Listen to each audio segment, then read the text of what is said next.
রহমতুল্লাহ। দর্শকবৃন্দ, আপনারা কি জানেন আল্লাহ তাআলা যখন পৃথিবীকে সৃষ্টি করলেন, এই পৃথিবী সৃষ্টি করার পর পৃথিবীতে প্রথম কি হয়েছিল? অনেক কিছু আপনারা হয়তো শুনছেন, কিন্তু আজকে শুনেন।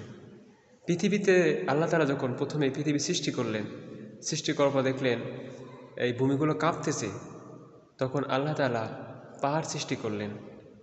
তখন পাহাড়কে পেরেক হিসেবে রেখে দিলেন। তখন ফেরেশতারা আল্লাহকে জিজ্ঞেস করলো, হে আল্লাহ, এই পাহাড়ের থেকেও শক্ত এবং কঠিন কিছু আছে কি? তখন আল্লাহ তাআলা বললেন, হ্যাঁ আছে। ফেরেশতারা জিজ্ঞেস করলো, উহা কি? আল্লাহ তাআলা বললেন, এই পাহাড়ের থেকেও শক্ত এবং কঠিন হচ্ছে লোহা। তখন ফেরেশতারা আবার জিজ্ঞেস করলো, এই লোহা থেকে কঠিন কিছু আছে? তখন আল্লাহ তাআলা বললেন, হ্যাঁ আছে। তখন বলল, কি? আল্লাহ তাআলা বললেন, তা হচ্ছে আগুন। এই আগুন হচ্ছে লোহা থেকেও অনেক শক্তিশালী। এর পরবর্তীতে তারা থেমে যায়নি, তারা আরও জিজ্ঞেস করলেন, হে আল্লাহ, এই আগুন থেকেও কি শক্তিশালী কিছু আছে? তখন আল্লাহ তাআলা বললেন, হ্যাঁ আছে, পানি। এরপরে তারা আবার জিজ্ঞেস করলো যে পানি থেকেও কি শক্তিশালী কিছু আছে? তখন আল্লাহ তাআলা বললেন, হ্যাঁ আছে। তারপর বললেন, সেগুলো কি? আল্লাহ তাআলা বললেন, তা হচ্ছে বাতাস। এরপরে তারা আবারও জিজ্ঞেস করলো, এই বাতাসের থেকেও কি কঠিন কিছু আছে? তখন আল্লাহ তাআলা বললেন, হ্যাঁ আছে। তারা জিজ্ঞেস করলেন, তা কি? আল্লাহ তাআলা বললেন, তা হচ্ছে বনি আদমের দান সৎকা করা। তাহলে আপনারা শুনতে পারলেন যে দান সৎকা এটা কত বড় শক্তিশালী একটা জিনিস। আমাদের উচিত বেশি বেশি দান করা, আল্লাহর জন্যই দান করা। দানের ক্ষেত্রে আমাদের কিছু মনোভাব থাকে। আমরা মনে করি দান করলে কাউকে একটু উপকার করতে পারলাম, নিজেকে একটু দানশীল ভাব, যে না, কাউকে আমি দান করছি 5 টাকা, 10 টাকা, 20 টাকা।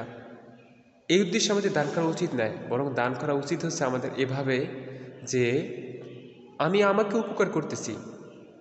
দানের অনেকে মনে করে যে আসলে দান সৎকা এটা মনে হয় শুধু টাকা দিয়েই করা যায় না। আল্লাহ রাসূল হাদিসের ভিতরে শিক্ষা দিয়েছেন কিভাবে দান সৎকা করতে হয়। কারোর সাথে ভালো কথা বলা, এটাও সৎকা। কারোর সাথে হাসি মুখে কথা বলা, এটাও সৎকা। কাউকে ভালো পরামর্শ দেওয়া, এটাও সৎকা। কাউকে ভালো বুদ্ধি দেওয়া, এটাও সৎকা। কেউ রাস্তায় হাঁটতে পারতেছে না, কেউ পথ ভুলে গেছে, তাকে পথ দেখানো, এটাও সৎকা। এমনিভাবে আরও অনেক অনেক ছোট ছোট কাজ আছে যেগুলো আমরা সচরাচর করে থাকি, কিন্তু এগুলো যদি সওয়াবের নিয়তে করে থাকি তাহলে এগুলো আমাদের জন্য সৎকা হবে। আমি আপনাদেরকে শুরু থেকে এটাই বোঝানোর চেষ্টা করছি যে আসলে সৎকা কত বড় জিনিস। পাহাড়, লোহা, বাতাস, আগুন ইত্যাদি এই পাওয়ারফুল এত শক্তিশালী জিনিস, এর থেকেও বেশি শক্তিশালী হলো সৎকা।